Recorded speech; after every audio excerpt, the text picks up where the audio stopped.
Nou ja, goeiemiddag vriende, ons ontmoet weer oor 'n lekker koppie koffie. 'n Lekker moerkoffie en ons praat bietjie oor die woord. En dit wat ek vandag gaan bespreek, het ongelukkig al soveel skeiding gebring, soveel opbreek van families, en ek wil vandag getuig oor dit, waar 'n absolute onbegrip is van die wat agterkom dat God sekere vereistes met ons het, relevant tot die feesdae. En dan die wanbegrip van die families wat dit gadeslaan en wie dit affekteer, van hoekom die mense dan nou skeiding bring oor iets wat al eeuwelang dan so mooi gewerk het. En dit is die viering van feesdae wat die kerke tradisioneel vir ons leer en wat vir ons leer hoe mooi dit is. Maar jy sien, in realiteit is daar so 'n gaping van inligting tussen hierdie twee bene, die mense wat die Ou Testament begin nastreef, waarvan ek een is, en die Nuwe Testamentiese kerk. En daai gaping kan maklik gevul word as iemand net die moeite doen om te verduidelik hoekom is dit wat ons glo in dit wat ons glo.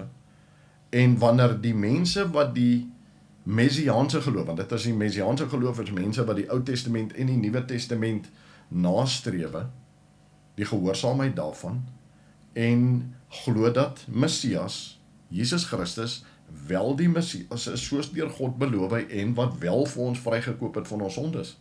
Daar's hierdie, in Engels noem hulle dit 'n chasm, daar's hierdie vacuum tussen hierdie twee, wat dan wrywing veroorsaak. En ek persoonlik dink ook, dat mense, wanneer hulle begin kyk na die Messiaanse geloof en dit begin uitlewe, dit doen met soveel oorgawe en soveel dringendheid, dat dit ongelukkig ook lei na oordeel, waar ons oordeel uitspreek uit die kerk uit, want jy sien, ons het ons hierdie stand van ek is reg, jy is verkeerd.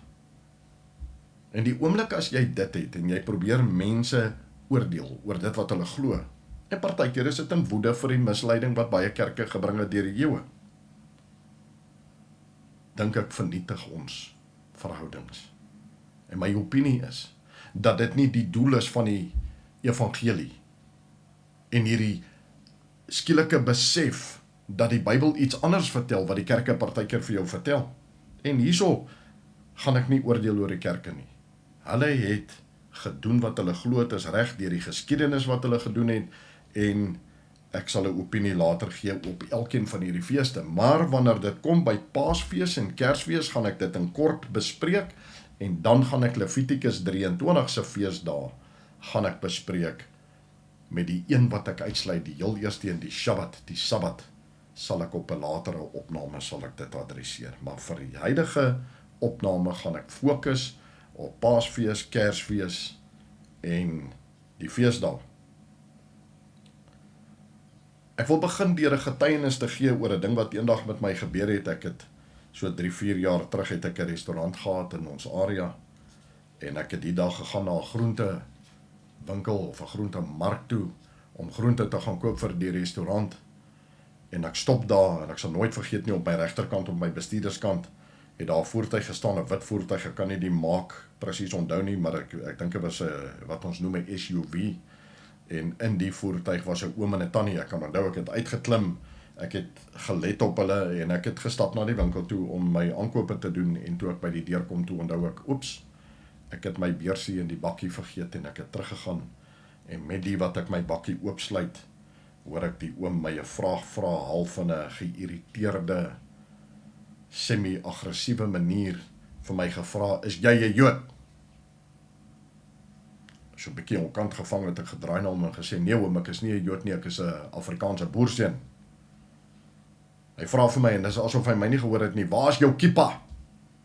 Die mosdoppie wat die Jode dra. Ek sê, oom, jy het my nie gehoor nie, ek is nie 'n Jood nie, ek is 'n Messiaanse gelowige. Jy sien wat dit teweeg gebring het. Op my bakkie se deur het ek 'n plakker wat 'n Hebreëse seënspreek is. En gegrond op dit het hy my gekonfronteer. En ek vra vir hom, oom, wat is die probleem? En hy maak toe oop en hy vertel toe vir my, dat sy dogter en haar man redelik onlangs verander het van geloof, van as ek reg verstaan het of reg onthou, is dit NG gewees tot en met Messiaans. So hulle streef nou daarna gehoorsaamheid aan die Ou Testament en die Nuwe Testament se toepassing. En ongelukkig het dit 'n chasm, 'n breuk gebring in die verhouding in hierdie familie.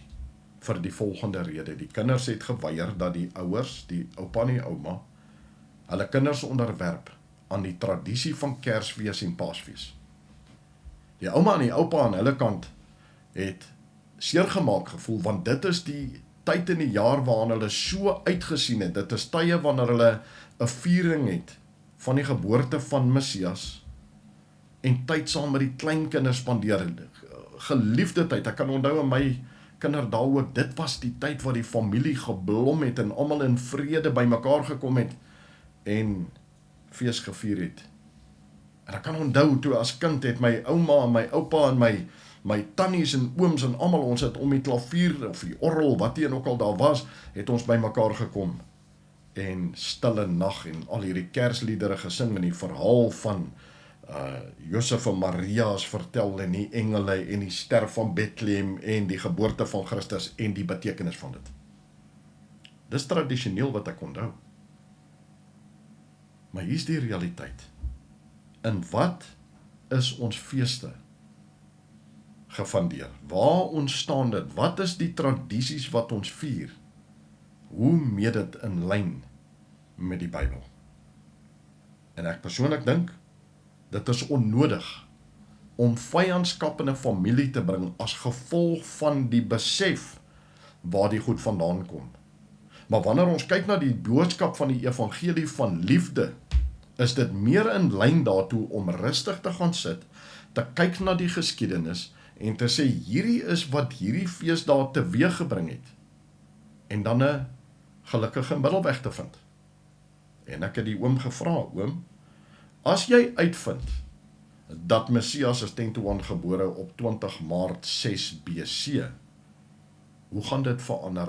En sy antwoord was vir my so eerlik. Hy sal dit verander as hy net kan tyd spandeer saam met sy kleinkinders en daai familiebande weer herbou. So in lyn met dit, kom ons kyk na die feesdae. Ons kyk waar kom die tradisies vandaan en ons kyk of daar nie 'n ander manier is. En wanneer ons kyk na Levitikus 23, probeer God vir ons iets verduidelik deur hierdie heilige dae. So met hierdie benadering van hierdie opname was ek gekonfronteer gewees, hoe doen ek dit? Gee ek eers Levitikus 23 se uitleg met die konnotasie tot die evangelie met dit, of begin ek eers met Paasfees en Kersfees se tradisie? En ek het besluit, weet jy wat, ek gaan eers praat oor Paasfees, waar dit gekom het, die kerktradisie en Kersfees. En ek nooi jou uit as jy die mooi van die heilige dae wil sien, presies die boodskap wat God vir ons wil gee. Kyk tot die einde. Ek gee nie om. Hoeveel mense kyk hier video's nie, ek gee nie om nie. Dit is vir my views en shares en likes, het vir my geen betekenis nie. Vir my het die Vader vir my, vir die laaste 9 jaar het hy my blootgestel aan die Hebreëse taal, die betekenis van dit, en ek het ongelooflike mooi skatte ontdek. En ek is dankbaar as enige iemand waarde vind by dit. Ek gee nie om, al is daar 1 view, al is daar 0 views, maar dat die mense wat die opname kyk, waarde hy dit kan kry, dit is vir my genoeg. So kom ons begin by Paasfees. Waar kom Paasfees vandaan? Nou ons kan gaan na, soos wat ek ook vir 'n baie lang tyd geglo het, totdat ek begin delf het en gaan kyk het, is hierdie werklike betekenis, het ek geglo dit kom van Konstantin af in 325 AD met die Council of Nicaea, waar Konstantin gesê het dat die Joodse geloof is nou tersyde gestel, die Shabbat is tersyde gestel, hier is nou hierdie nuwe geloof wat hy Christendom gedoop het en die Rooms-Katolieke kerk begin het, en Konstantin word blameer vir baie van hierdie dinge. Maar wanneer ons kyk na die geskiedenis, dan is dit nie heeltemal waar nie. Konstantin het 'n rol gespeel in die toepassing daarvan in die kerkgeskiedenis, maar hy is nie te blameer vir dit nie. Hierdie ding het sy oorsprong gehad wanneer dit kom oor die Paasfees, al in Genesis sit daar. Glo my, julle gaan die geskiedenis hoor en Google search dit en gaan kyk daarna. Jy sien Noag, nadat die vader die vloed teweeggebring het Noag 3 seuns gehad. En Noag het 'n seun gehad met die naam Kus, en sy kleinseun, Noag se kleinseun, was Nimrod. Ons almal lees van Nimrod. Nimrod was hierdie magtige warrior, hy was hierdie soldate koning, hy het 'n oorlog gevoer, en hy is die ene wat die toring van Babel begin bou het. En ook die koninkryk van Babylonië. Interessant dat Babylonië gekoppel is aan dit, wanneer ons kyk na al die inligting wat uitrol, en dat ons aan die einde van dae sal sien, dat die koninkryk van die Antichrist word genoem Babylonië. Interessant, so kom ons kyk na die verloop van tyd, hoe hierdie ding uitgespeel het. Nou Nimrod het die legende dit, dat sy vrou, sy naam was Semiramis, en Semiramis het 'n seun gehad, Tammuz. Nou, ek het nie dit 'n studierigting gemaak nie. Ek weet hierdie vir legende, ek weet van Nimrod en ek weet van hierdie goed. En wanneer jy gaan Google search en jy gaan kyk Semiramis, wat was haar invloed gewees oor die geskiedenis, en waar die feit kom dat ek nie 'n studie gemaak het van dit nie, is ek weet nie wanneer in lyn met Semiramis en Tammuz en wat ook al is Nimrod dood nie, maar ek weet wat die vloei van die verhaal is. Die vloei van die legende is dit, dat Nimrod het hierdie vrou Semiramis gehad, en Semiramis het vir haarself 'n titel toegeëien, die koningin van die hemel. Soos in goddelike hemel was sy die koningin, en sy het daai titel toegeëien aan haarself, baie in lyn met wat ons later jare kry met Antiochus die 4de, Antiochus Epiphanes, kry ons baie keer die naam, maar Epiphanes is 'n titel wat hy homself toegeëien het, wat hy vir homself divinity, goddelikheid, toegeëien het, want dit is wat Epiphanes beteken. So in lyn met dieselfde trant, kry jy dan Semiramis wat haarself die titel toeëien van koningin van die hemel. Nimrod is dood voor Semiramis dood is, en ek kry die idee dat Nimrod is dood voordat Tammuz gebore is. Volgens tradisie en volgens die legende is Nimrod dan die vader van Tammuz, maar dat Tammuz die reïnkarnasie is van Nimrod. Dit is wat Semiramis gesê het, Tammuz is die reïnkarnasie van Nimrod, en dit het uitgevloei dat Tammuz eventueel dan die titel kry van die songod Ra. So het die legende van Semiramis, dat sy die koningin is van die hemel, het oorgesit in 'n tradisie tussen verskillende volke, dat sy toe word die koningin van vrugbaarheid. Nou dit is nie verrassend. As jy gaan kyk dat Semiramis was gesien as die beskermheer, kom ek noem dit so, ek weet nie of daar vroulik is vir beskermheer nie, maar dat sy die moeder is wat die beskerming is van prostituie en kroe, dit wat ons ken as kroe vandag, die plekke waar die mense sit en drink, dat sy is die beskermheer van kroe en prostitusie. En dan kry sy die titel, die name wat jy kry in die Mesopotamië en in die verskillende volke deur die Midde-Ooste kry, ontwikkel in hierdie naam Ishtar of Astoreth, en dan in die ander een Astarte. So Astoreth is of Astoreth of Astarte en Ishtar, afhangende van watter volk se afgoderry jy na kyk. So dit ontwikkel in dit en haar simbool, anders as wat geglo was in die begin, was 'n leeu met 'n 8-puntster met 'n sirkel om. Interessant sien jy dan met hierdie verwikkeling dan deur die geskiedenis, dat die Anglo-Saxons, ek weet nie eens wat hulle Afrikaanse titel is nie, Anglo-Saxons, wat meer jou by Skotland, Ierland, daai area invloed het 'n afgod gedien van fertility, wat Eostre is. Eostre, klink luister na die woorde, of Ostara. En Eostre het die legende gehad, dat sy het 'n beseerde voël ontdek, en die beseerde voël het sy verander in 'n haas. En die simbole van hierdie Eostre het toe geword eiers en hase. Wat ons verder dan kry, is dat deur die eeue heen was hierdie afgod Eostre was ook aanbid gewees deur verskeie volke en nasies, en ons kry dan dat die Duitse protestante in 1678 hierdie haas of hierdie wese wat bekend gestaan het as Osterhasse dan ingebring het in hulle Christen geloof in, om dan te identifiseer hierdie Osterhasse het dan bepaal watter kinders was soet, watter was stout, en die wat soet was het gekleurde eiers gekry op hierdie ding. Die Germane het toe geïmmigreer in die 1700s na Pennsylvania in Amerika, wat 'n groot Germaanse bevolking gehad het en vandag nog het, wat toe die eiers gekoppel het aan die graf van Jesus.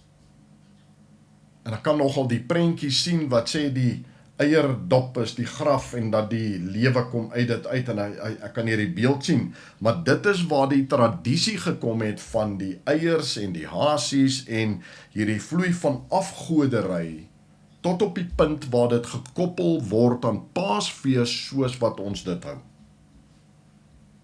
Dis interessant as geskiedenis.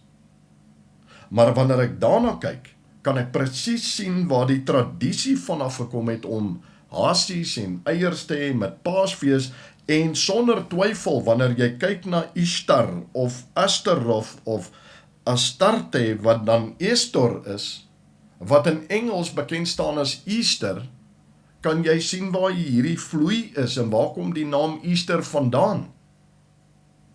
En dan kan ek verstaan hoekom mense wat begin kyk na die feesdae van God opgewonde raak oor die konnotasie van die Paasfees soos wat die kerke dit onderhou teenoor afgodery. Nou by implikasie sê ek nie dat die dieper betekenis van Paasfees gekoppel is aan afgodery nie. Die boodskap gaan oor Messias wat gekruisig is, wat gesterf het, wat begrawe is, wat opgestaan uit die dood uit. Dit is tog die onderstromende boodskap van die Paasfees. Maar die probleem is die konnotasie met die afgodstradisies. Ek sien waar die kopstam vanaf kom. My persoonlike interpretasie, en dit gaan ons nou sien wanneer ons kyk na die heilige dae wat God vir ons gegee het, is dat hierdie konnotasie, hierdie hasies en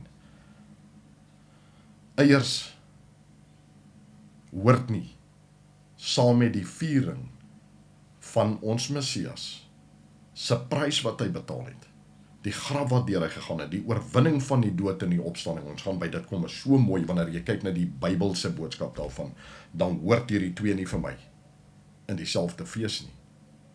En ek sê hierdie onomwonde, ek het 'n groot probleem met die kommersialisering van Paasfees en Kersfees deur die vervaardigers en die kettingwinkels wat hierdie enorme miljarde der miljarde rande en dollars maak vanuit hierdie industrie.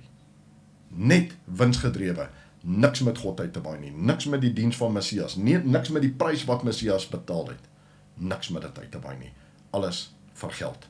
Ons eie mense, wat sê hulle is Christene, wat hierdie goede toepas, ten einde zak in die sak te sit, geld in die sak te sit. Dis waaroor dit gaan. Al hierdie goede word gekommersialiseer, en ons as gelowiges ondersteun hulle tog te gewillig. Kom ons kyk na Kersfees. Kersfees het 'n tradisie gehad, nog altyd. Amerikaners doen dit nog gereeld, en die Kanadese, waar hulle in die bosse ingaan en immergroen bome gaan afsny, dit in hulle huise vasspyker op planke, of hoe hulle dit ook al maak staan, en hulle dan behang met goud en silwer.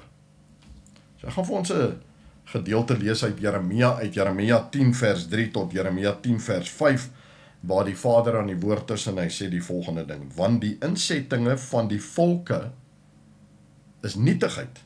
Nou wanneer hy praat van volke in die Hebreëus, dan kry jy die woord goyim. En goyim beteken die nasies wat nie God dien nie. het hierdie tradisies gehad. Hy sê, Jeremia 10 vers 3, want die insettinge van die volke is nietigheid, want 'n boom uit die bos kap hulle om, die handewerk van 'n ambagsman met die byl. Hulle versier dit met silwer en goud, hulle maak dit vas met spykers en hamers, dat dit nie kan waggel nie. Soos 'n voëlverskrikker in 'n komkommertuin is hulle. Hulle kan nie praat nie. Ja, hulle moet gedra word, want hulle kan nie loop nie. En dan sê die Vader, wees nie bevrees vir hulle nie, want hulle kan geen kwaad doen nie, maar daar is geen goed doen by hulle nie. So wat die Vader sê, is wanneer het kom by hierdie tradisie van die bome en die behang met silwer en goud en al hierdie versiersels, dit het geen waarde vir my en jou met ons verhouding met hom nie. En by implikasie, luister na die teks. Hy verdoem nie die gelowige tot die hel nie. Maar hy sê vir jou, hierdie het geen waarde nie, want dit kom uit 'n heidense praktyk uit, die versiersel en daai, dit het zero waarde vir jou, net soos wat die eiers en die hasies geen waarde het vir jou. Met die dien van God, so het hierdie nie. So ek is van die opinie, ek onderhou nie Kersfees nie, want dit is ook gekommersialiseer. Nou wanneer ons kyk na Kersfees wat die 25ste Desember gehou word, wanneer ons teruggaan en gaan Google search, sal jy sien dat die wintersonstilstand, noem die winter solstice, is die datum wat Konstantin hulle gebruik het. Dit was toe Konstantin hierdie nuwe geloof van Christendom gemaak het, het hy hierdie heidense praktyk van winter solstice, wat op 25 Desember gebeur het hy deel gemaak van hierdie nuwe Christen geloof, sodat hy assimilasie kan hê binne in sy koninkryk, sodat almal tog net saam hulle ding kan doen, en dit is hoe hierdie 25 Desember deel geword het van die Christen tradisies. En by the way, is 25 Desember, is die geboortedag van Tammuz, die reïnkarnasie van Nimrod, wat toe die songod raag geword het. So hierdie is die tradisies, die kulture, die samevoeging, die samevloei van tradisies en dinge, wat dan deel geword het van ons praktyk in die dien van ons God. So kom ons gaan nou, en ons gaan kyk wat is die Bybelse betekenis en die ongelooflike mooi storie van Levitikus 23. Jy sien die Vader noem in Hebreëus, noem hy die heilige dae wat hy vir ons gee in Levitikus 23, noem hy die Moedim. Enkelvoud is Moed, Moedim, die im agteraan is meervoud, en Moedim, as ek dit 'n Afrikaanse betekenis moet gee, is dit vasgestelde afsprake. Soos wat jy 'n afspraak het met 'n prokureur of 'n advokaat wanneer jy in die hof dinge moet doen, of jy het met jou dokter en 'n spesialis het jy 'n afspraak, in daai konteks is 'n moed of 'n moedim, is 'n vasgestelde afspraak wat God maak en sê, hierdie is die afgespreekte tye wat jy met my in verhouding tree, relevant tot hierdie heilige dae. Nie op 'n vorige dag, nie op 'n volgende dag, nie op 'n dag wanneer dit jou pas nie, en so is Shabbat, is vasgestel op die 7de dag, ons sal op 'n latere opname sal ons daaroor praat, maar kom ons begin oor die implikasies van die Moedim.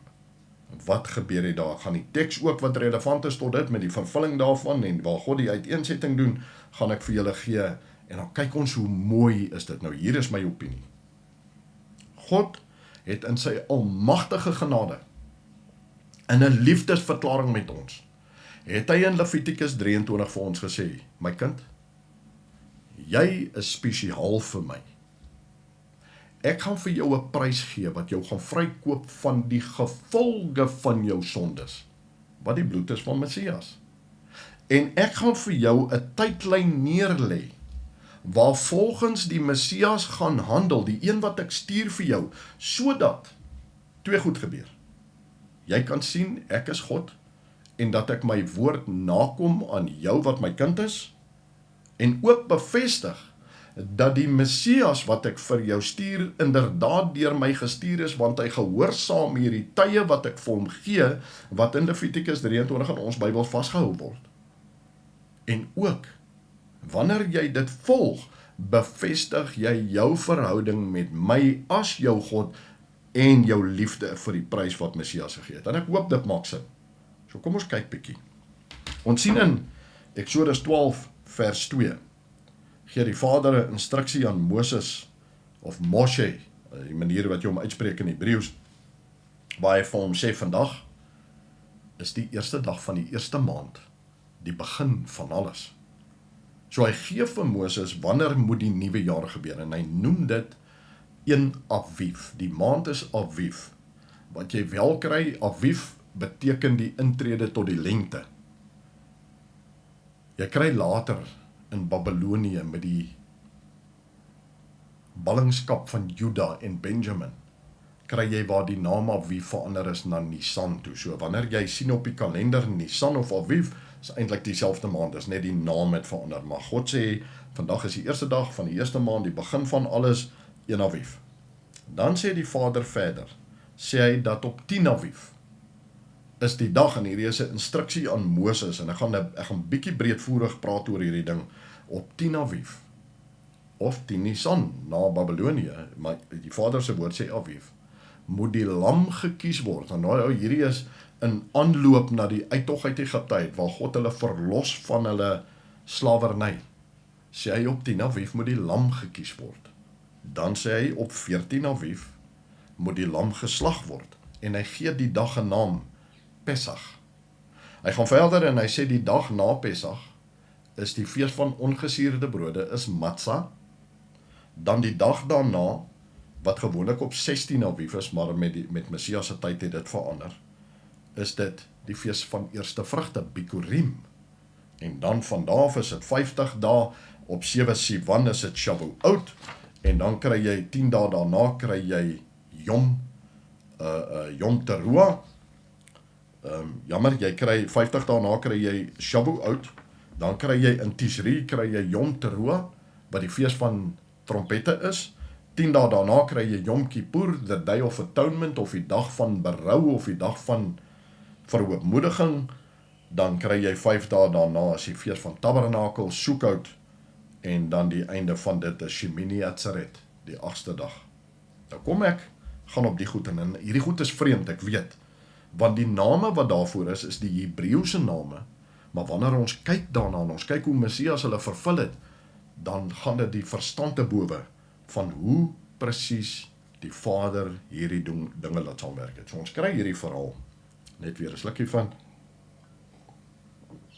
waar die eerste Aviv, weet ons, is die lengte het aangebreek, en is in die somertyd, en wanneer ek kyk na die studies, ek gaan nog vorentoe gaan ek 'n opname maak oor dit, wanneer ek kyk na die studies, dan blyk dit te wees, dat dit moontlik die geboortedag is, waarop Messias kon gebore gewees het. Ek entertain dit absoluut, wanneer jy kyk na die Magi, of die wyse manne wat jy kry in Matteus, en jy kyk na die tyd wat die engel na die skaapwagters toe gegaan het, na Bethlehem toe, en jy kyk na al hierdie goed wat vervulling, dan kon dit net in hierdie tyd gewees het. Maar, dit is 'n opinie, en dit is allegorie, dit is nie feitelik nie, maar ek sal op 'n volgende opname sal ek dit bespreek. Maar wat ons kry in Johannes 12 vers 1 en 12 vers 4, kry jy 'n verhaal van Jesus of Yeshua, wat met sy disippels reis na buite aan, is die Hebreëse naam vir dit Betanië, soos wat ons het, om te gaan eet saam met Lazarus. En daar's die verhaal wat Messias gesalf word met daai duur olie of duur salf, wat jy dit ook al wil noem, waar Jehuda van Kriot, Judas Iskariot, dan kla oor die koste daarvan. Ons ken almal hierdie verhaal, waar Judas sy ware gees begin openbaar het, en so aan. So die volgende gedeelte, en hier's waar dit begin interessant raak.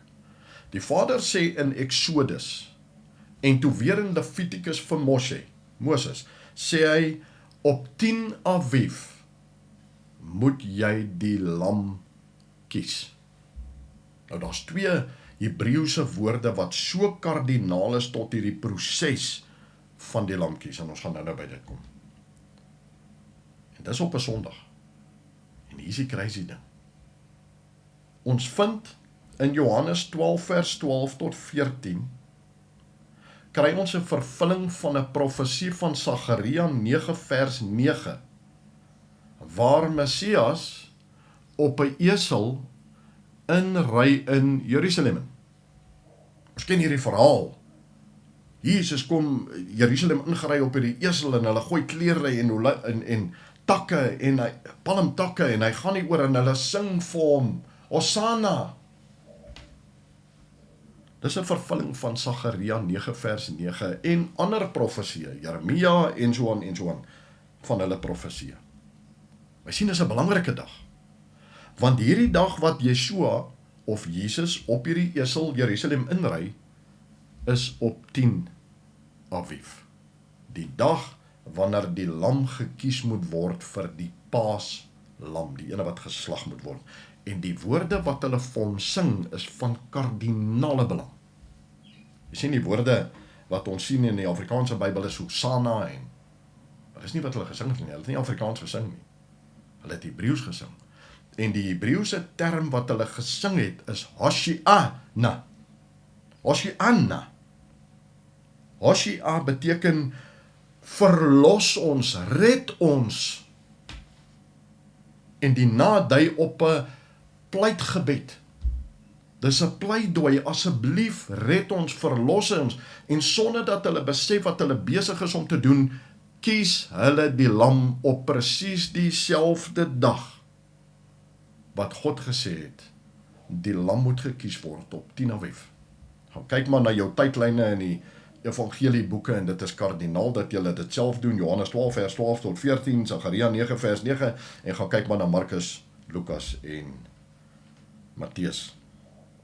En jy sal sien, dis op 10 Aviv wat Messias inry in Jerusalem. En so, sonder dat die mense besef wat daaraan deelneem, vervul hulle die profesie van Sagaria 9 vers 9 deur hom te kies as die lam wat ter slagting is. Ons kry dan op die 11de en die 12de is hulle besig, maar dan kry ons op 13 Aviv 'n belangrike ding wat gebeur en hierso is waar jy moet begin oplet. Op die 13de Aviv sê Messias vir sy disippels, hulle moet 'n ete gaan voorberei. Nou hierdie word oor die algemeen na verwys as die Paasmaal. Wanneer jy kyk na hierdie Levitikus 23 tydlyn, so sonder twyfel die Jode en die Israeliete wat in daai area gebly het, wat hulle nagevolg het, kon dit nie die Paasmaal gewees het nie. Dis onmoontlik dat hy aan die Paasmaal kon deelneem, want gaan lees Levitikus 23 in die ander boeke, die Paasmaal is geëet, nadat die lam geslag is, nadat die son gesak het, wat beteken, Paasdag is verby. Paasmaal word geëet, na die son gesak het op 14 Aviv, toe het die fees van Matzah, ongesuurde brode reeds gebeur, en dis tydens hierdie Matzah, die ongesuurde fees se maaltyd, wat die Paasmaal geëet is. Gaan lees dit gerus. So watter ete het hulle werklik geëet? En hierdie is 'n ongelooflike verhaal, wanneer jy jou huiswerk gaan doen en jy gaan naslaanwerk doen, sal jy vind dat die Galileërs, en let daarop dat sy disippels was almal Galileërs. Die Galileërs het 'n tradisie gehad wat bekend gestaan het as Seudah Mabshachet of Seudah HaMabshachet, wat kan vertaal word of na die laaste maal toe, wat akkuraat is, maar ook die maaltyd van die eersgeborene. Ook van toepassing op die hele verhaal. Nou, weer 'n keer, dit is 'n ander opname wat ek gaan maak oor die nagmaal en elke ding wat daarmee saamgaan. So hierdie hele proses met die wyn en die brood en goed gebeur tydens die Seudah HaMabshachet. En tydens dit is van kardinale belang, moet ons weet wat daar is. So dit is nie, en ek debunk die idee dat daai ete wat hulle geëet het die Paasmaal is. Dit kon onmoontlik nie die Paasete gewees het wat hulle eet nie, aangesien toe die Paasete geëet is, was hy reeds in die graf. So op 14 Aviv, toe God die instruksie gegee het van Pessach, was die instruksie dat die Paaslam word geslag teen sononder. Onthou, die Hebreëse dag eindig wanneer die son sak, dan word dit die volgende dag. Nie soos wat ons tradisie is, dat 12 uur die nag verander die dag nie. In die Hebreëse kalender, gaan kyk maar na Genesis, sê hy, en dit was aand, en dit was môre die eerste dag, dit was aand, en dit was môre die tweede dag. Die Hebreëse kalenderwerk is, wanneer die son sak, begin die volgende dag, en die vorige dag eindig. So hierso kry ons waar die Vader sê, en ek gaan iets baie mooi met julle deel, sê hy dat die Pessach word daar voorbereiding gedoen vir die maaltyd, jammer, wat na sononder geëet word, en dit is nie 'n hoogheilige dag nie, dis Pessach, Passover, so dit is die dag wat oorslaan, en daar's 'n paar belangrike goed wat gebeur op Pessach. Nou, let 'n bietjie op, terwyl hulle in Egipte is, sê die Vader vir hulle, julle moet die lam slag, en wanneer jy die lam slag, moet jy die bloed van die lam vat, en let 'n bietjie, hier is so crazy mooi, moet julle die bloed aan die bokant van die kusyn en aan die kante van die kusyn moet julle dit verf. Weer 'n keer Google search.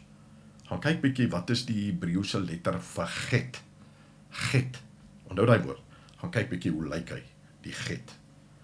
En jy vind wanneer hy praat van jy moet die bloed smeer aan die bokant en aan die kante van hierdie kusyn, vorm dit die letter get in die Hebreëse alfabet, en get is gai en gai is lewe. So die letter get is simbolies van lewe, en die mooi ding vir my aan dit is, wanneer ek kyk daarna, is dat wanneer jy die bloed opsmeer, beteken dit lewe is aan daardie kant van die deur. En is dit nie presies wat gebeur het nie. Is net so ietsie interessant om aan vas te hou. Maar hier is die goed wat gebeur in Yeshua se tyd. So kom ons gaan terug na die vorige dag toe. Jy sien die probleem wat ons het met die tradisie van die kerke en die wegstap van die Ou Testament en die tradisies af, is jy verlore dag.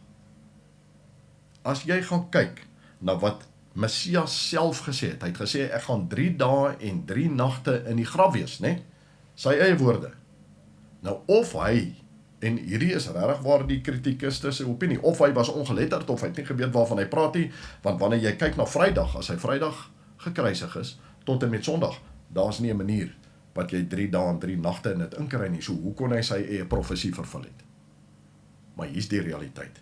As jy die Shura Mapsheget toepas as die maaltyd wat hy geëet het, sal ons sien dat tydens hierdie maaltyd het Messias geopenbaar dat Jehuda van Kriot hom gaan verraai, wat dan in die oggendure is, basies as ek dit so kan vrys, van die 14de Aviv, want onthou die son het gesak op die 13de, hulle die maaltyd gaan eet, so dit was reeds die Paasdag, het hulle geëet.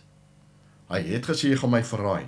Nou wanneer jy dit so doen, dan pas alles in waar Jehuda van Kriot ontstig uitgegaan het, en Yeshua gaan verraai het. Wat ook inpas dan, is dat Messias het gegaan na die tuin van Getsemane toe. En hy het gaan pleit tot die Vader, Vader, as dit U wil is, laat hierdie beker by my verbygaan 3 keer, terwyl die disippels aan die slaap geraak het. Wat ook inpas dan, is hoe die kaptein van die tempel en die soldate gekom het om hom te arresteer. Daai hele verhaal wat daar gebeur het, wat ook inpas dan, is dat Messias gevat is en hy is aangekla deur Pontius Pilatus, hy is aangeskuif na Caiaphas, waar hy aangekla is, die hele proses waar hy weer opgeëindig het by Pontius Pilatus, en waar hy gevonnis is tot die dood. Op die kruis, al hierdie goed op 14 Aviv, die dag wat die lam geslag word. Maar dit is nog meer crazy as dit. Jy sien, Yeshua word bespot, wat 'n vervulling is natuurlik van profesie, word bespot. Hy word geslaan, hy word gekastei, hy word gevat na die Golgotha toe, en hy word gekruisig. Alles ter vervulling van profesie, presies soos hy verduidelik is Psalm 22. Gaan lees Psalm 22 en sien wat sê Dawid 1000 jaar voor hierdie ding gebeur oor hierdie dag. Profesie. Ons vind dan dat Messias aan die kruis hang, en daar word 'n tyd gegee toe hy dood is, die 9de uur oor die algemeen, wat 3 uur die middag is. Hierdie is nogal fascinerend en interessant, dat wanneer jy teruggaan in die geskiedenis van die tempel en die Hebreëse dokumente gaan kry, sal jy sien dat nog voor AD, in die BC tye, as ek reg onthou, was hier in die 200 BC in, was daar al soveel lammers by die tempel met die Pesach fees. Onthou die instruksie van die Vader, die lam moet gaan na die tempel toe, die lam moet daar geslag word. Dan moet dit gebraai word, dit mag nie gekook word nie, en dit moet dan geëet word, nadat die son gesak is. Alles in die skemer, instruksie van God af. Jy sien, wat in BC al gebeur het, was daar al, en volgens 'n nota wat Flavius Josephus, 'n geskiedkundige, geskryf het, was daar teen daai tyd al soveel soos 250.000 lammers wat geslag moet word, en daarom het die hoofpriester, die Kohen Hagadol, het toe besluit dat die eerste lammer moet geslag word 3 uur by die tempel. So die dag toe Messias aan die kruis hang, is hy 3 uur oorlede. 3 uur het hy sy asem uitgeblaas, en die interessante gedeelte van dit is so in lyn met die metodiek wat God volg, is dat 3 uur toe die lam se keel afgesny word by die tempel, is die oomblik wat Messias geoffer is. Ook presies dieselfde tyd wat die paroget, die gordyn van die heiligste geskeur het. Alles 3 uur. So in your face 'n testimony, 'n testament, dat dit die Messias is wat geslag is, en daarom het ek geen twyfel dat Handelinge praat van hierdie priesters en skrifgeleerdes wat tot die geloof gekom het in Messias, want hulle het hierdie goed gesien, en dit was vir hulle bevestiging gewees.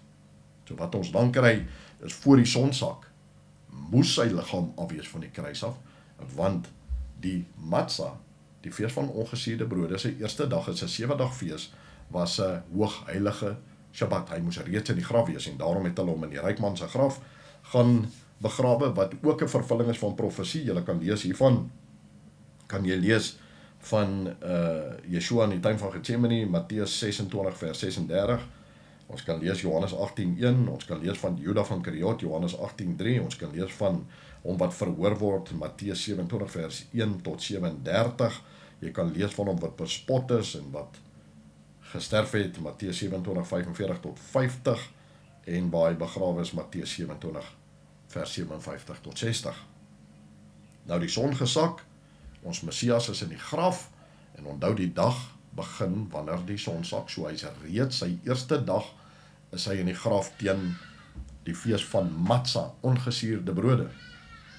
Weer 'n keer 'n baie interessante ding, is dat die fees van ongesierde brode, sê die Vader, jy mag geen gis, leavening, is chametz, word dit genoem in Hebreëus, mag jy in jou huis hê nie, want dit is verteenwoordigend van sonde, so het moet 'n sondevrye toestand wees, wat alles dan uit jou huis uit is, daai tyd wat jy moet spandeer, en dit is die simbool van Matzah, en hier vind ons Messias, sy sondelose liggaam in die graf, met die begin van die fees van Matzah, en dit is ook waar hulle die ete geëet het, wat dan die paasete genoem word. Teen daai tyd wat paasete geëet is, was hy reeds in die graf. Ons lees die instruksie van Matzah in Eksodus 12 vers 8, Eksodus 12 vers 14 tot 15, en Levitikus 23 vers 6 tot 8, gee die Vader hierdie instruksies.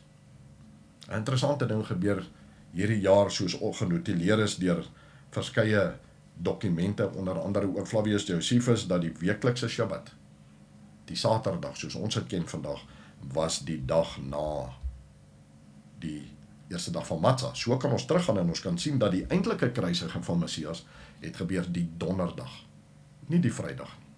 Dit het die donderdag gebeur, die Vrydag was sy eerste dag in die graf, wat dan 'n goeie Vrydag is, hy het die prys begin betaal vir ons sondes, en dan die weeklikse Shabbat was die Saterdag op die Shabbat gewees, is op rekord, kan nie dispuut oor wees nie, ons lees daarvan Eksodus 20 vers 8 tot 11, Levitikus 23:3, en dan die volgende dag, onthou die son sak, weer 'n keer, verander die dag, so daai dag, 17 Aviv, Sondag, is die fees van eerste vrugte, Bikurim, en is die eerste vrugte van die garsoes, daar is nog 'n eerste vrugte wat ons nou oor gaan praat.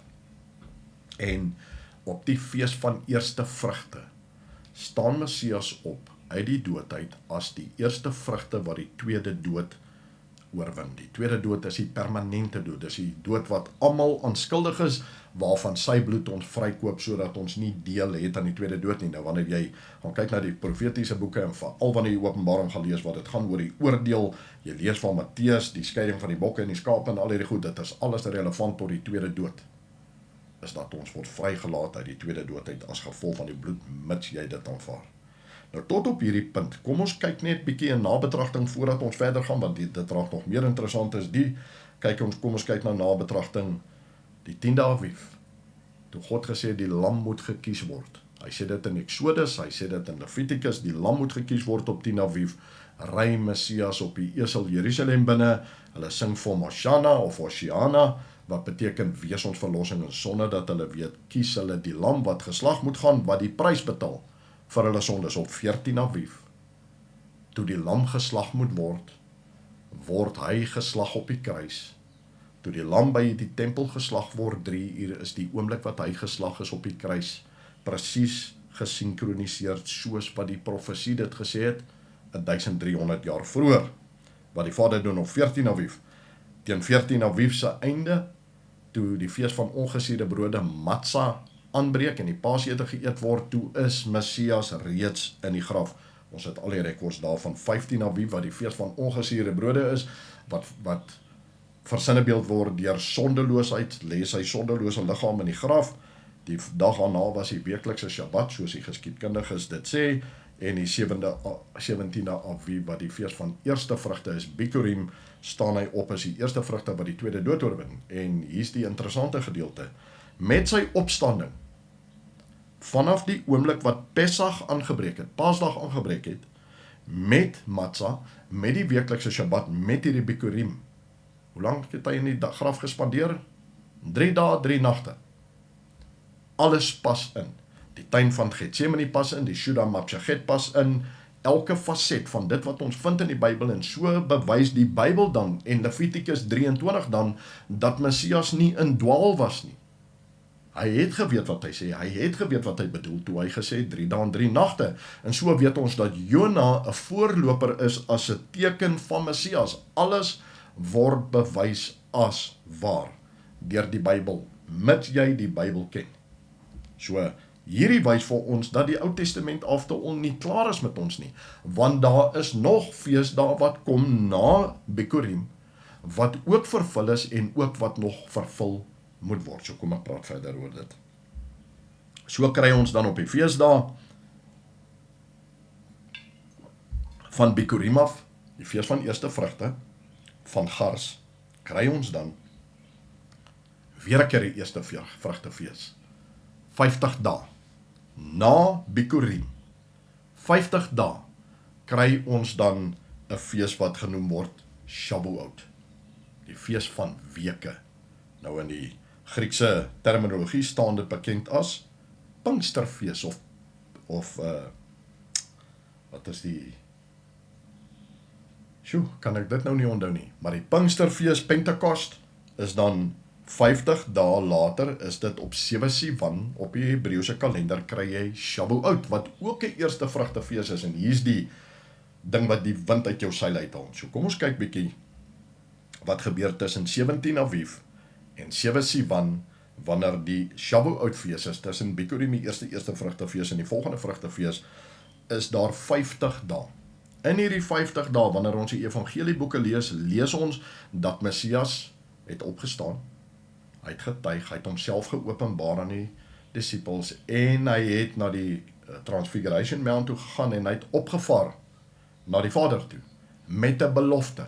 Hy sê vir die disciples, as hy nie gaan nie, kan die Vader nie stuur wat hy hulle beloof het nie. Wat het hy hulle beloof? Wanneer ons gaan na Handelinge 2 vers 1 tot 4, kry ons 'n verhaal van iets wat gebeur. Shavuot, en ons kan maar gaan kyk, jy kry hierdie 3 feeste wat in Jood staan het, of Hebreëus staan het bekend as Chag. 'n Chag is 'n pelgrimsfees, is waar hierdie mense moes, almal wat dit moontlik gehad het, moes in Jerusalem by die tempel wees vir hierdie 3 feesdae. Matzah is een, hierdie een is Shavuot, Sukkot is die volgendes, en hulle moes in Jerusalem wees vir Shavuot, en daar's 'n interessante dinamika wanneer dit kom by hierdie feesdag, want mense van die diaspora, ons praat van Jode en Israeliete wat in die diaspora, dis al die plekke buite Israel gewoon het, vir wie dit moontlik was om te reis soontoe, was daar teenwoordig.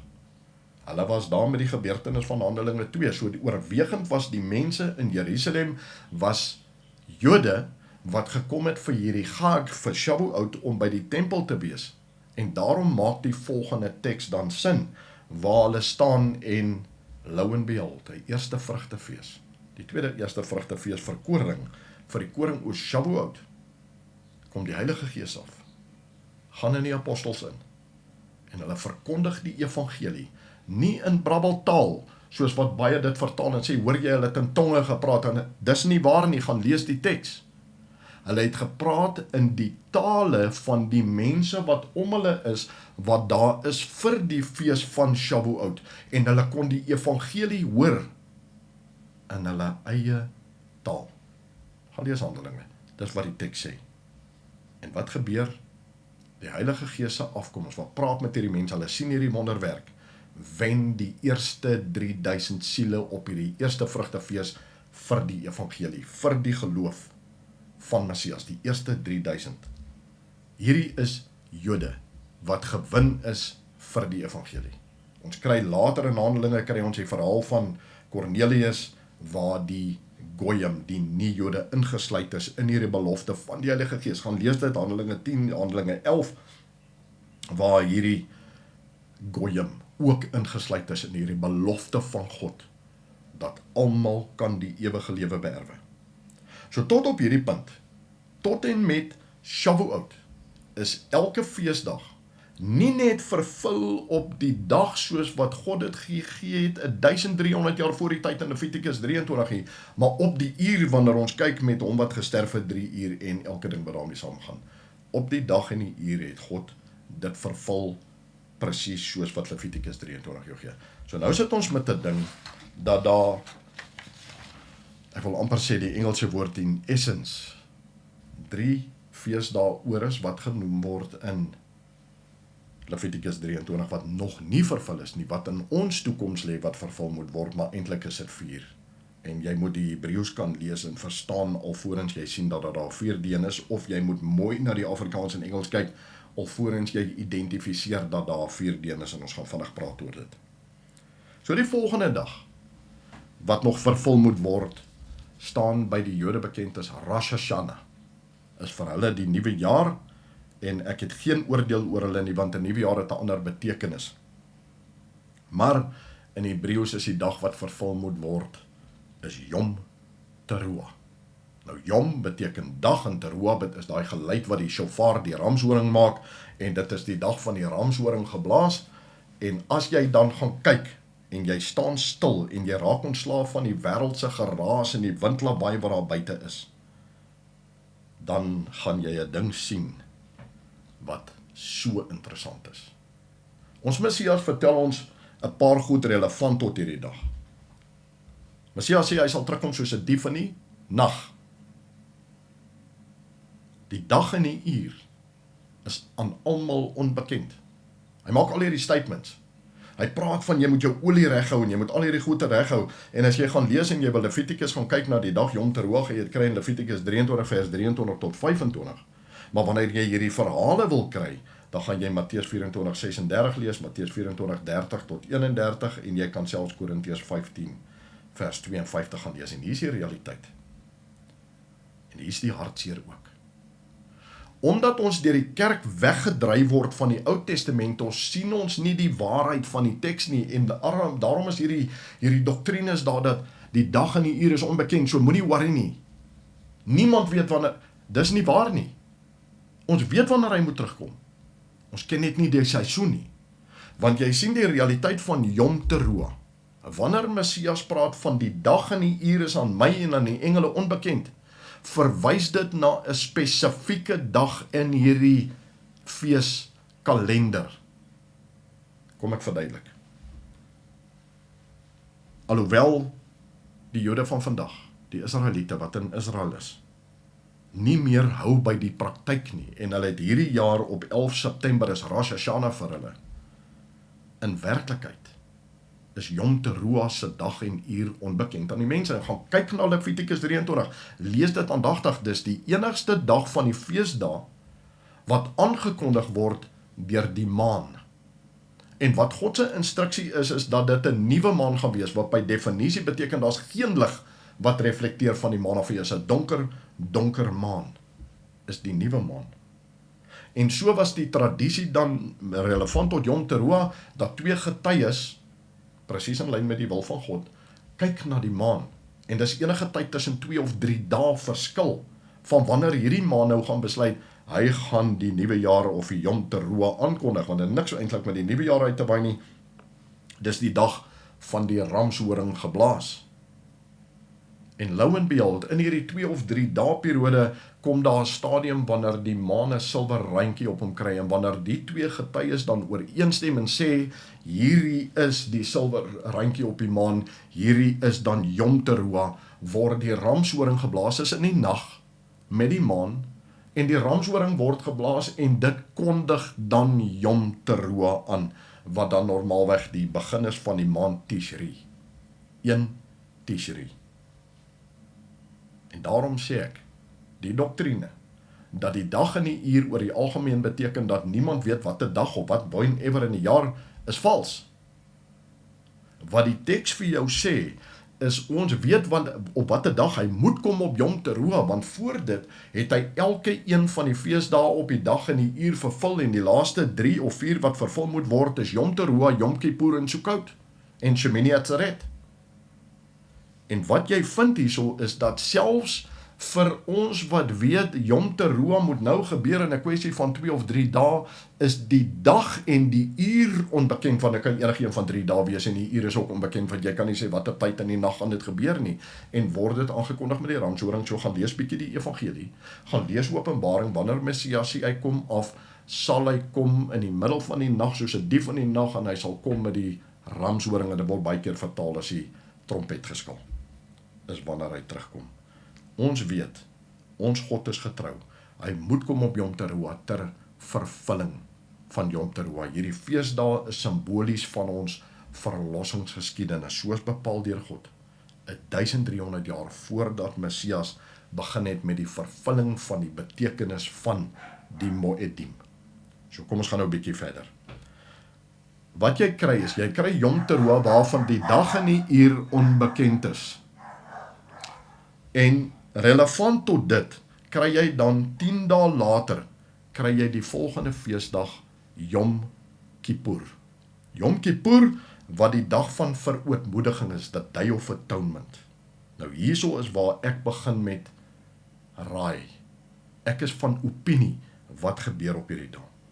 Nou ek het hier op my nota, het ek 'n groot vraagteken, Levitikus 23 vers 26 tot 32, en Matteus 25, 31 tot 46, praat hier oor, volgens my, is dit die dag van die skeiding van die bokke en die skape. Dit is oordeelsdag, dit voldoen 100% aan die beskrywing, die implikasie van Yom Kippur en die skeiding van die bokke en die skape. Dis 'n dag waarin ons berou moet hê, dis 'n dag waarin ons moet self weerhou van sekere dinge af, in verootmoediging met ons verhouding tot God. Ons kry 5 dae later, kry ons dan die fees van Sukkot. Sukkot, wat vertaal kan word na een van 2 betekenisse, of dis die fees van tabernakels, of dit kan verwys na die fees van hitte, die hittefees. Want jy sien die Hebreëse woord Sukkah, beteken hut. En in hierdie periode is die instruksie dat jy moet in hitte woon, jy moet in hitte eet en elke ding, en jy sal sien die tradisie is, mense slaan hitte op, of tente op, en hulle gaan bly vir hierdie 7 dae in daai hitte, ter nagedagtenis aan hierdie fees, wat dan simbolies is. Die fees van tabernakels is vir my so 'n mooi beskrywing, en die fees van hitte, wat simbolies is van die koninkryk, die aardse koninkryk waarvan die Bybel praat, nadat hierdie skeiding van bokke en skape is, die 1000 jaar van vrede, wat ons dan spandeer, saam met Messias as die koning en die priester, wat regeer vanuit Zion, wat is waar Jerusalem nou is. En dan hier is die interessante ene. Dit eindig, hierdie fees tydperk eindig, met die vaders wat sê, die fees van Sukkot is 7 dae, En jy moet hierdie 7 dae, moet jy as volg, moet jy dit vier, en dan is dit so amper soos 'n voetnota. En die 8ste dag, moet jy fees vier, is 'n hoogheilige dag vir my. Net fees vier. Daar's nie ander, jy moet fees vier. En daai dag staan bekend, Shemini Atzeret, dis die 8ste dag, wat daarby is, en ek sien dit so in my geestesoog, hoe Yom Teruah gebeur, Messias kom af, presies soos die profesie sê, die finale oordeel van wie die 1000 jaar koninkryk kan ingaan en nie word gevel, hy sê met die swaard in die mond kom hy af en hy kom hierdie oordeel vel, en hoe die bokke en die skape geskei word, die 1000 jaar koninkryk begin, wat simbolies is van tabernakel, wat dan daai periode is, en dan die finale ene van dankbaarheid, van net fees vier, van hierdie koninkryk wat vir my simbolies is van die tweede koninkryk, die tweede hemel en die aarde, waarvan die Vader praat in Openbaring 21:22. Jy sien, ons kan aangaan om mense tradisies, wat ek nie noodwendig sien, in plek gebring is met evil intent nie. Ek sien absoluut die waarde van 'n Paasfees om die kinders gelukkig te kry en elke ding. Ek sien die waarde van 'n nodigheid om Messias se geboorte te herdenk. Wat ek wel ook sien, is die invloed van die wêreld wat afgodsaanbidding inbring in ons heilige dae. En so sien ek dit reg deur die bank, tradisies en ondinge wat ingebring word in die verhouding van ons God, om ons weg te trek en weg te dryf van ons verhouding met God. Dieselfde Johannes, wat Openbaring geskryf het, wat die boek Johannes geskryf het, 1 Johannes, 2 Johannes, 3 Johannes geskryf het, sê vir jou, liefde aan God is gehoorsaamheid aan hom. Ons Vader gee hierdie, en hierdie het absoluut niks uit te waai met die Jode in die sin dat dit net vir die Jode is nie. Dis 'n valse narratief, is 'n valse doktrine. Want jy sien, God maak seker, wanneer hy vir jou in die Bybel die verhaal vertel, sal hy vir jou sê dat uit die uittog uit Egipte, gaan lees dit. In die uittog van Egipte was Israel wat uitgegaan het uit Egipte uit, maar hy sit 'n voetnota by. En in die Hebreëus sê hy, mense wat hulle self gevoeg het by Israel is Goyim. Goyim is nie Israeliete, is nie Jode, en vir hulle almal wat saamgegaan het na Berg Sinaï toe, gee hy hierdie instruksie, julle moet hierdie Moedim, hierdie vasgestelde, afgespreekte tye met my onderhou, as julle God, nie net as 'n simboliek, dat ek getrou is as God, wat hy bewys het 1300 jaar daarna, waar hy op die dag en die uur die betekenis van die Moedim laat vervul het deur Messias. Die ene waaroor dit alles gaan. En ons as 'n gelowige groep mense, wat dit onderhou as die teken en erkenning dat God waarlik God is en hy bewys dit. En ons onderhou dit as 'n teken van dankbaarheid aan hom. Vader, dankie dat u uit u genade uit in Levitikus 23 al vir ons vertel het, hoe gaan hierdie feesdae loop? Dat u in Levitikus 23 vir ons bepaal het om te sê, hierdie is hoe groot my genade is. En erkenning vir die prys wat Messias betaal het. Dis waaroor dit alles gaan. Verwyder die wêreldse narratiewe, verwyder die wêreldse tradisies, verwyder die wêreldse opinies. Kyk nou wat die Bybel vir jou sê. Kyk wat dit simboliseer, kyk wat die verhouding met God beteken. En kom dan self tot 'n besluit, maar ek wil as 'n laaste nota wil ek die volgende sê. As jy 'n geloof praktiseer, wat ander mense se gelowe, wat ek praat nou nie van heidense gelowe nie, ek praat van mense wat sê hulle glo in die God van die Bybel, en mense wat sê hulle glo in Christus, wat hulle verdoem tot die hel, omdat hulle anderster glo, sonder dat jy vir hulle die pad uitlê en vir hulle wys en vir hulle sê waar die ding is, op liefde, wat die instruksie is van Christus en van God af, dan beoefen jy 'n death cult, want jy verwys mense na die dood toe, jy verdoem mense na die dood toe. Dit is teenstrydig met die evangelie en die boodskap van die Bybel en van God. Jy sien, ons God sê jy moet dit in liefde doen, wat dan beteken sonder oordeel. Wat beteken as jy in liefde handel, is wanneer jy mense kry wat besig is met hierdie goed, om op 'n liefdevolle manier vir hulle te wys, In hierdie tyd raak dit bekend dat daar 'n ander weg is as wat ons gewys is deur die eeue. Jy sien, ons God het sekere dinge toegelaat sodat hierdie geloof kan groei. En van 1948 af, gaan kyk maar bietjie na die tydlyn, het al hierdie nuwe goed in lyn met Daniël se profesie van die seels wat oopgemaak word, kennis wat vermeerder, het al hierdie kennis begin groei en mense het meer en meer begrip begin kry oor wat die Bybel eintlik sê. Ons almal is op nuwe aarde. Ons almal is op nuwe ontdekkings. En om arrogant te raak en oordeel uit te spreek oor ander omdat jy in 'n meer gevorderde stadium van leer is 'n fool's errand. Want ons Messias sê twee goed wat vir my van belang is. Nommer 1 is die maatstaf waarmee jy meet is, waarmee jy gemeet gaan word, die oordeel waarmee jy oordeel is, waarmee jy geoordeel gaan word. Maar die meer scary ene is Matteus 7 vers 21 waar hy sê, die dag sal kom wat hulle vir my sê, Here, Here, en hy praat van gelowiges. Die dag sal kom wat jy vir my sê, Here, Here, en ek gaan vir jou sê, gaan weg van my af. Ek het jou nooit geken nie, jou werker van wetteloosheid. Scary. Nou ja, broer en suster, ons moet maar elkeen handel met die inligting wat ons het, soos wat ons harte dit stipuleer. Ek hou vas aan die Ou Testament en die Nuwe Testament. Die Ou Testament wat vir my die riglyne neerlê, die Nuwe Testament wat vir my die genade van die evangelie uitlê. Ek is bitter lief vir my God vir dit wat hy in my lewe doen.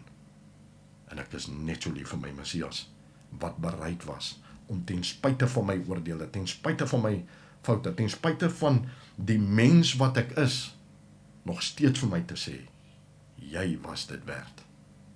Kom ons maak dit die moeite werd. En ons bou 'n verhouding met ons God, met ons Christus en met ons medemens. Geseënde dag vir julle almal.